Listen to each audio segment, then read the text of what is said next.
ഇന്ന് നേന്ത്രക്കായ വെച്ചിട്ട് ഒരു തോരൻ്റെ റെസിപ്പിയാണ് ചെയ്ത് കാണിക്കുന്നത്. തോരൻ നമ്മൾ എപ്പോഴും എല്ലാവരും ഉണ്ടാക്കാറുണ്ട്. ഈ രീതിയിലൊന്ന് ഉണ്ടാക്കി നോക്കുക, നല്ല രുചിയാണ് ഇങ്ങനെ തോരൻ ഉണ്ടാക്കി കഴിഞ്ഞാൽ. അപ്പോൾ ഇതെങ്ങനെയാണ് ഉണ്ടാക്കിയിരിക്കുന്നത് നമുക്ക് കാണാം.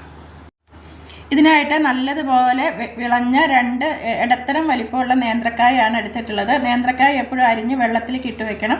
അതിലേക്ക് കുറച്ച് ഉപ്പും മഞ്ഞൾപ്പൊടിയും കൂടി ഇട്ട് വെച്ച് ആ വെള്ളത്തിലൊന്ന് കലക്കിയ ശേഷം കായ അരിഞ്ഞിടുകയാണെങ്കിൽ അതിലെ കറയൊക്കെ പെട്ടെന്ന് ഇളകി കിട്ടും. ഇനി ഇതുപോലെ ഒരു പാത്രത്തിലേക്ക് നമ്മൾ കഴുകി വൃത്തിയാക്കി എടുത്ത നേന്ത്രക്കായ ഇട്ട് കൊടുക്കാം.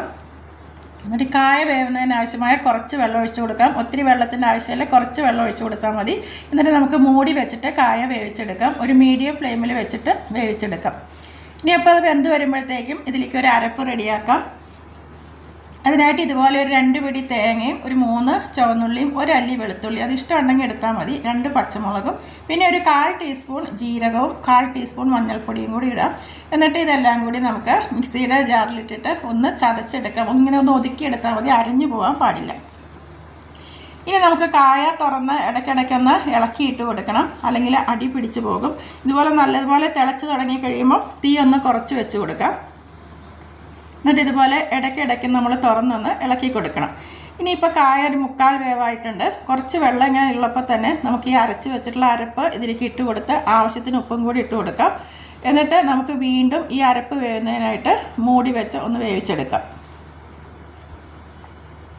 ഇപ്പോൾ ഈ അരപ്പും വെന്ത് വന്നിട്ടുണ്ട്, നല്ലതുപോലെ ആവിയൊക്കെ വന്നു തുടങ്ങി. അപ്പോൾ നമുക്ക് വീണ്ടും ഒന്ന് നല്ലതുപോലെ ഒന്ന് ഇളക്കി യോജിപ്പിച്ച് കൊടുക്കാം. എന്നിട്ട് ഇനി ഇതിലെ വെള്ളമൊക്കെ ഒന്ന് വറ്റിച്ച് നല്ല ഡ്രൈ ആക്കി എടുക്കാം. ഇപ്പോൾ ഇതിലെ വെള്ളമൊക്കെ വറ്റി നല്ല ഡ്രൈ ആയിട്ട് വന്നിട്ടുണ്ട്. ഇനി നമുക്ക് ഫ്ലെയിം ഓഫ് ആക്കി കൊടുക്കാം. ഇപ്പോൾ ഇതിപ്പോൾ നന്നായിട്ട് വെള്ളമൊക്കെ വറ്റി വന്നിട്ടുണ്ട്. ഇനി നമുക്ക് ഫ്ലെയിം ഓഫ് ആക്കി കൊടുത്തിട്ട് ഇതിലേക്കൊന്ന് ഉള്ളി കാച്ചി ഒഴിക്കാം.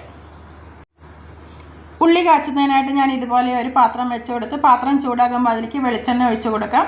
കുറച്ച് വെളിച്ചെണ്ണ ഒഴിച്ച് കൊടുത്താൽ മതി. എന്നിട്ട് എണ്ണ ചൂടായിട്ട് വരുമ്പം അതിലേക്ക് കടുകും പിന്നെ ഒരു 2 വറ്റൽമുളക് ഇതുപോലെ ഒന്ന് മുറിച്ചിടാം. ഒരു 3-4 കൊച്ചുള്ളി ഇതുപോലെ വട്ടത്തിലൊന്ന് അരിഞ്ഞിടാം.